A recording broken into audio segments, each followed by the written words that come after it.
Hi everyone. This is a promise I made to Sai Baba that I would read from Sai Charitra on every Thursday. So I'm going to read one chapter every day on Thursday. I know it may take longer. Sometimes when I feel like it, I may read more. So please do join me. And yeah. The invocation of the divine. My obeisance to Sri Ganesh, to Sri Saraswati and Sri Guru Maharaj, to the family deity, to Sri Sita Ramchandra, my most humble obeisance. I bow in reverence to the most venerable Guru Sri Sainath. Om Sri Sainath. For a smooth, unhindered completion of a work once began, the wise and the learned sing at the outset the praises of the tutelar deities and invoke their blessing. By so praising the deities, by making obeisance to them all, impediments are sought to be forestalled and the desired goals achieved. Let us therefore bow now first to Ganpati, the benign figure of the elephant god with the twisted trunk, the protector of the meek and the lord and master of the 14 branches of learning. The 14 worlds are contained in your belly, hence you are called Lambodhara. While in your hand is a powerful, sharp-edged axe with which you strike down the obstacles in the way of your devotees. O Lord Ganesh, O Lord of the Ganas of Shiva, of elephant-faced God, O elephant-faced God, I bow to you who assuage the pain caused by impediments. Pour your grace into my utterances, I pray. You are the succor of our devotees. Under your anklets come rolling down all the obstacles. Just one glance from you is enough to drive away all want and poverty. Sorry, I'm not exactly a good reader, so I'm trying to read this. In the knowledge of the worldly life, you are the ark, the light of knowledge, you are in the darkness of ignorance. You, O Lord, with your twin consorts, Riddhi and Siddhi, signifying prosperity and success, look upon me graciously, I beseech.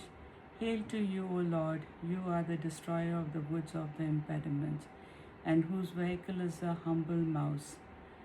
O Son of Girija, O God of the benign countenance, to you I bow. Here do I follow the customary practice of making obeisance to the tutelar deities that I may complete my work unhindered and be blessed with good fortunes. And yet is not this Sai himself, Gajanan and Ganpati, who, axe in hand, will remove the obstacles to the narration of the story. He is indeed Gajanana and Bhalachandra with the crescent moon on his forehead. He boasts of a single tusk and elephantine ears. He is the terrible one of the broken tooth, the annihilator of the jungle of obstacles. Most auspicious among the auspicious, O long-bellied Lambodhara, O compassionate Ganaraya, you are none other than Sai himself. May you lead me on to the abode of eternal joy and peace. I make an obeisance to Goddess Saraswati, the daughter of Brahma. May she, with her art and ingenuity, alight upon my tongue and make it her vehicle, the swan. Goddess Saraswati, draped in spotless white, with a tiny vermilion mark on her forehead, holds a Brahma Veena gracefully in her hand as she rides the swan. O Saraswati, look upon me kindly. Unless the presiding goddess of speech, this mother of the universe is propitiated, can ever literature or art, verse or tale, sit gracefully upon one? And without her grace, can I venture to write the story of Sai? This mother of the universe, from whose womb were born the Vedas, Verily is she the river of all glorious learning. May she make one and all drink at my hands the nectar sweet story of Sai's life. It is as if Sai himself, as Bhagavati, as Goddess Saraswati, holds the Omkara Veena in hand and sings his own life story for the deliverance of his devotees. My obeisance now is to Brahma, Vishnu, and Mahesh, who symbolize creation, preservation, and destruction of the universe, respectively. They are the epitomes of Sattva, that is harmony, Rajas, that is motion, Tamas, that is inertia. O self illuminated Sainath, to us you are truly Ganadisha and Brahma, Vishnu, and Mahesh.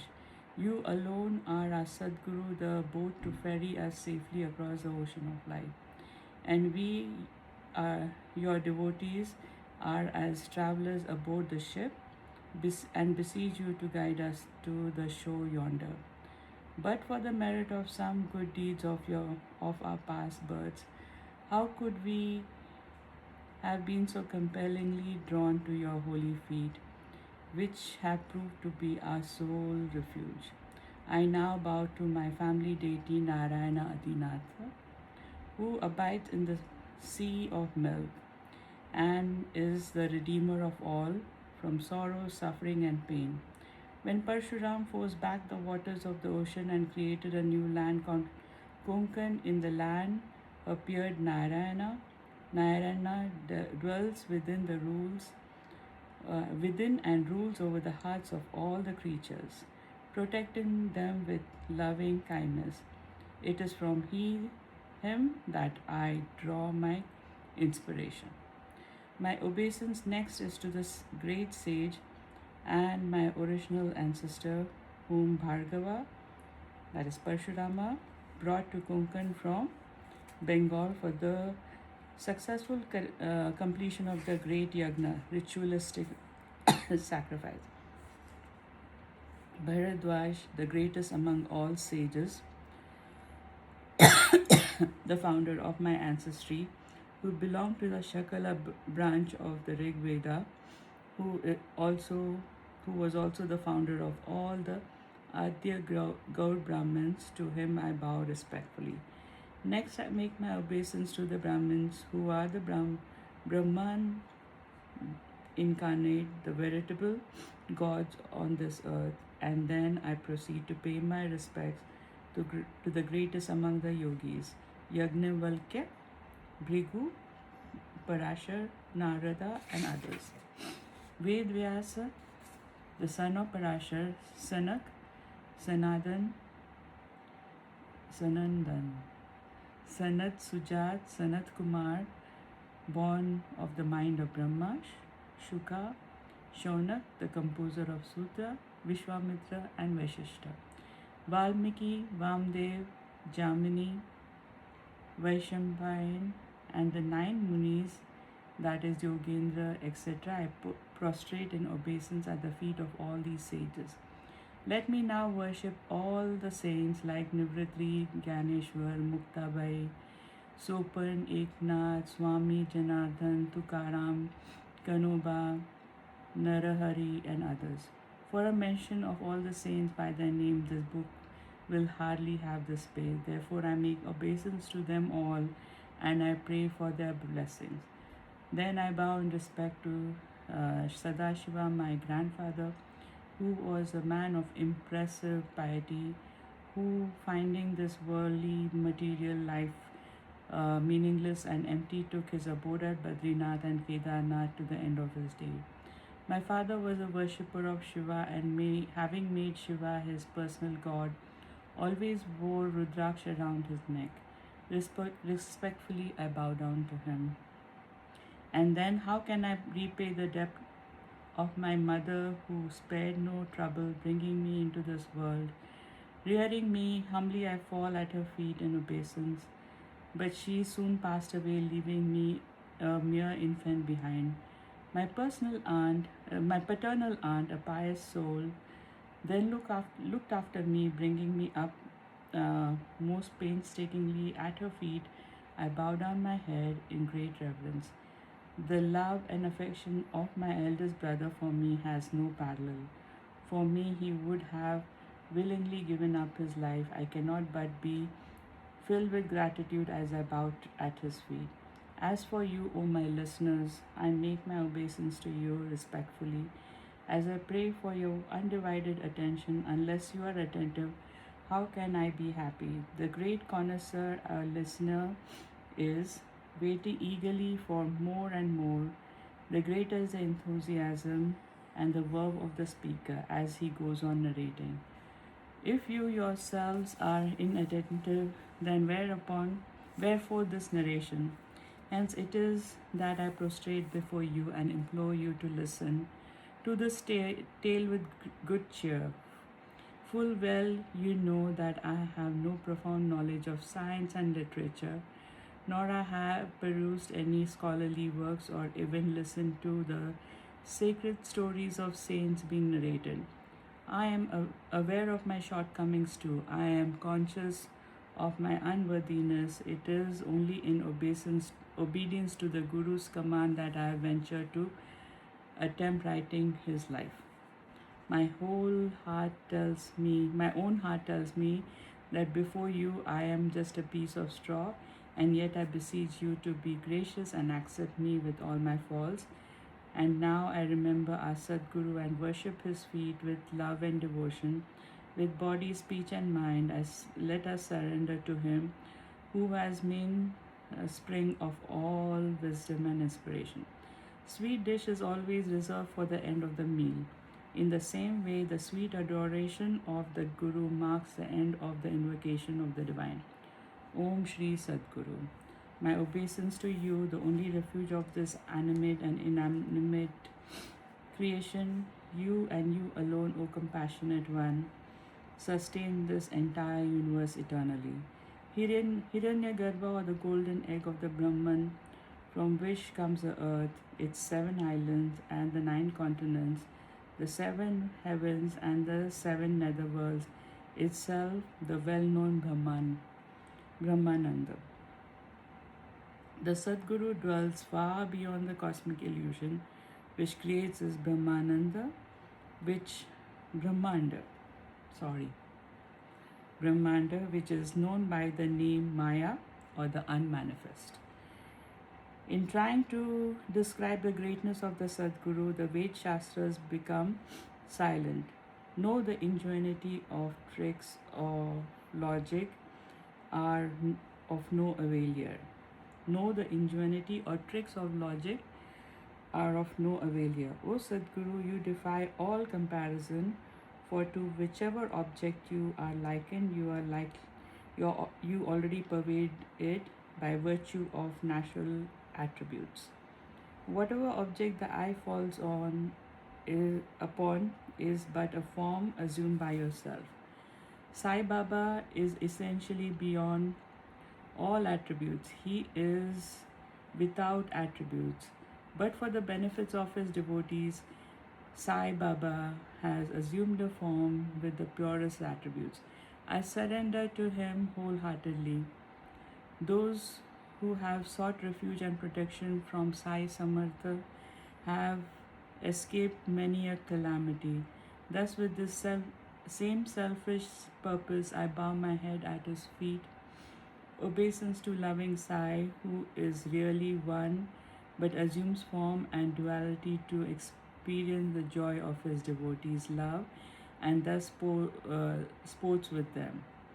To that compassionate one who is the cosmic consciousness in all beings and is the seat of supreme knowledge, who manifests himself through all the animate and inanimate creations, I bow to him in reverence.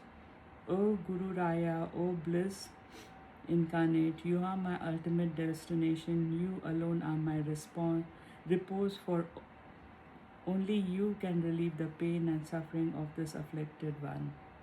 Now, at the end of this pain, and as evidence of the fact that God alone dwells in all beings, I make obeisance to them, all imploring them to accept me graciously. I bow to all living creatures. May it please the sustainer of the universe who pervades through and through and is completely one without any duality. Here I end a duration that customarily comes at the beginning and at the end of the work. It is also for this book, the invocation of the divine and the holy. I shall now narrate the main purpose of this book. Ever since Sai very kindly conferred his grace on me, I have only been thinking only of him day and night. That itself will destroy the fear of worldly life. No more for me the chanting of other mantras, nor yet any other penance. I only see the pure manifest form of Sri Sai all the time. Gazing into Sai's face, hunger, thirst, everything is forgotten. What worldly pleasure can stand in comparison to it? The trials and tribulations of worldly life are forgotten altogether. Looking into Baba's eyes, one forgets oneself as the love wells up from within. The mind is immersed into inexpressible joy. To me, service at Sai's feet is everything. Karma and dharma, shastra and puranas, yoga and ritual sacrifice, and all the performance of prescribed religious ceremonies, pilgrimages, penance, everything. A constant, scrupulous adherence to the Guru's word, when firmly rooted in the mind, backed with the unswerving faith, swerving faith, will bring to the mind abiding peace. Such was the state of my mind, a result, no doubt, of my past karma, which fostered in me a great, growing fondness and attachment to Sai's feet. I experienced its incomprehensible power.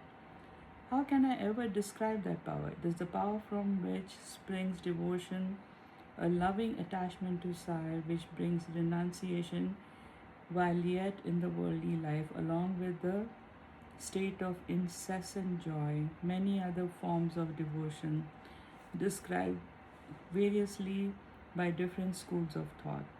Briefly, as carefully as possible, I shall now describe their characteristics. Ceaseless meditation on one's real self is a main characteristic of devotion. To say the self-realized acharyas who are proficient in Veda Shastras, to express one's devotion by performing puja is the way described by Vyasa. The son of sage Parashar and is another form of devotion called Archan Bhakti. Parijat and other fragrant flowers can be gathered from the garden for the Guru. Then the courtyard of the Guru's house should be swept clean and washed, first sprinkling with water followed by a cow dung wash. Well, you cannot do this in this day and age unless you're living in a village, but yeah, in India. Therefore, one should take a bath. Thereafter, one should take a bath, followed by sandhya or the prescribed daily prayers.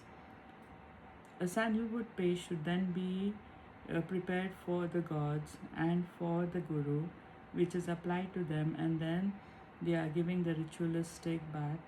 Lights and incense should be waved before them. Thereafter, the consecrated food offering should be made and arti should be performed.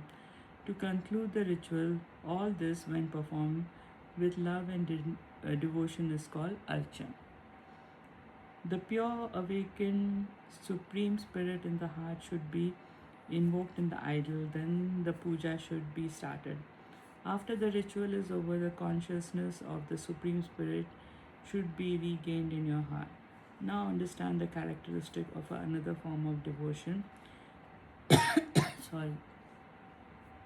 which was advocated by Gangacharya. In this, the mind gets totally absorbed in singing the praises of the God through kirtan, so much so that the mind becomes one with the joyous spirit of the Hari Kirtan.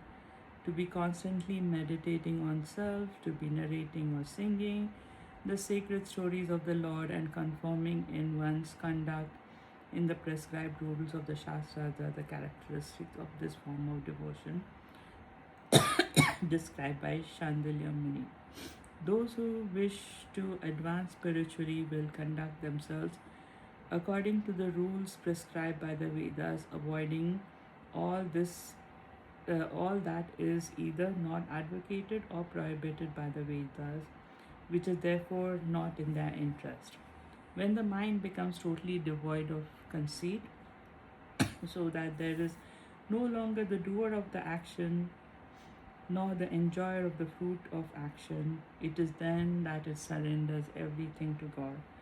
Performing action or karma in the spirit leads effortlessly to the freedom from all action.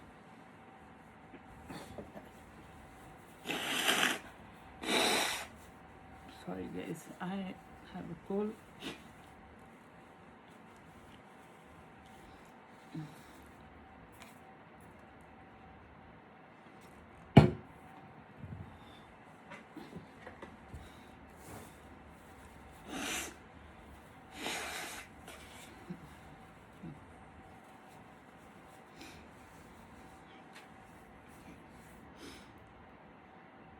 When the mind becomes totally devoid of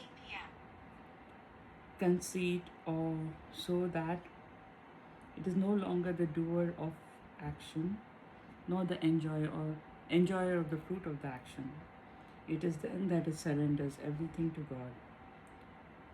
Performing action or karma in this spirit leads effortlessly to freedom from all action.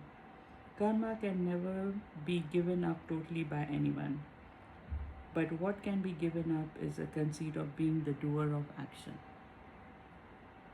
A thorn can be removed only by a thorn. Also, can karma be ended only by karma. With the realization of self, karma will be overcome completely. Cessation of desire from the fruit of action is the secret of the renunciation of desire for the fruit of action. Performance of the routine and specialized prescribed religious rites and rituals is called the pure law of pure conduct.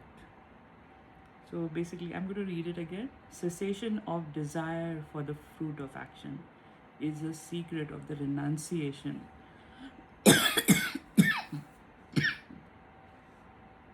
of the desire for the fruit of action. Okay. Performance of the routine and prescribed religious rites and rituals is called the law of pure conduct. To offer all karma at the feet of God, to forget for a moment everything, making your mind totally detached, these very different characteristics mark the devotion prescribed by Narad Muni. Such are the many characteristics, one stranger than the other. But as for ourselves, let us cross the ocean of worldly life safely and quite untouched by its turbulent waters, but only by a constant remembrance of the story of our Guru's life. I too developed a fondness and passion for listening to the story of the Guru and was deeply engrossed in this pursuit. So I thought I should also write a book about these numerous stories of actual experience and doubtless veracity. It so came to pass that once while in Shirdi I had gone to the mosque for Baba's darshan, when I saw to my utter amazement Baba grinding wheat. But first, let me first tell you of your gains in listening to the story, listening at your ease, and then listen to how the idea of writing Sai's life was conceived from the above incident, describing again and again the excellent qualities of the one who is of sacred celebrity, and discussing together in his company the fascinating stories, purifies the mind and brings perspicuity to the intellect. By singing his praises, by listening to his leelas and his stories, one can please God. Sorrows and suffering caused to us by the threefold afflictions are also warded off. and those plagued with the threefold affliction, or as also those impelled by desire for upliftment and those intent on self medication. All these people fall at the feet of saints and are thus enriched by elevating personal experience. Now, listen attentively to the fascinating account. You will be amazed by Baba's kindness and compassion. One day in the morning, after he had finished washing his face, cleaning his teeth, etc., Baba sat down at the grinding stone to grind. Scuttle basket in hand, he went to the bag of wheat and started taking out brimfuls, measure upon measure of wheat into the basket. He spread out another empty sack on the ground and placed the quern on it and knocked his wooden peg firmly into place to prevent it from becoming loose while grinding. He then rolled up his sleeve, tucked in the folds of his cuff knee, and he squatted near the quern with his legs spread out. What is this crazy idea of grinding wheat? I just thought to myself, puzzled as I was. To a poor penniless one without attachment to material possessions, why should there be anxiety about worldly things?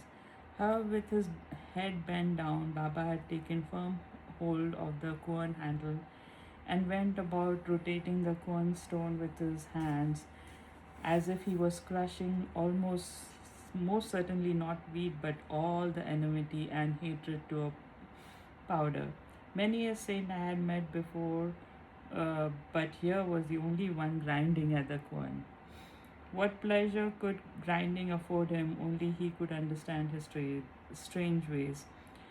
People watched with astonishment, but no one dared to ask him what he was doing. As the news traveled through the village, the women gasped for breath as they ran. Four of them hastily rushed up the steps of the mosque and, seizing hold of Baba's hand, roughly snatched the quern handle away from him.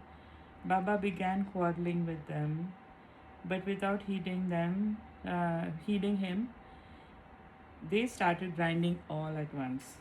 As they did so, they sang Baba's praises of his marvelous leelas. Touched by the genuine affection, Baba's mock anger vanished. Baba used to be angry at some people. Well, you'll hear more from the stories as I read in the next few days. Giving away to tenderness and love as an indulgent, pleasant smile stole over his face. All the wheat was ground, measuring full 8 pounds. The scuttle basket was emptied, and then began thoughts and conjectures,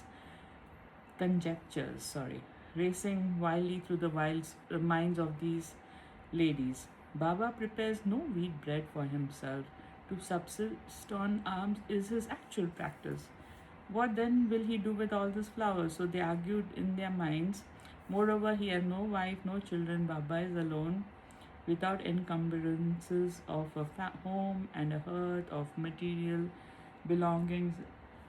What then should he want all this flour for? One of them said, "Oh, Baba is compassion himself. All this sport is only for us. Just see, he will now give away all this flour to us. Presently he will make 4 shares of it, one for each of us." They began building castles in the air. But only Baba can understand his own ways. None other than none other can divine his ultimate purpose, and yet their greed urged them on to loot Baba. When all the wheat was over, the flour was spread out, the quern was put away to rest against the wall.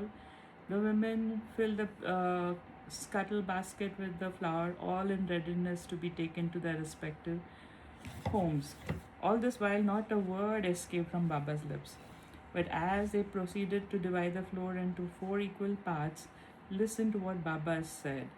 "Are you out of your senses? What are you taking the flour? Where are you taking the flour? Does it belong to your father that you're carrying it away? Go at once to the village boundary and throw all the flour at the side of the brook there. freebooters all. So, how they came running to loot me. Was it some borrowed wheat that you now stake a claim to the flour? Fretting and fuming in their hearts, greatly ashamed of their greediness, the women in that discomfort began whispering among themselves.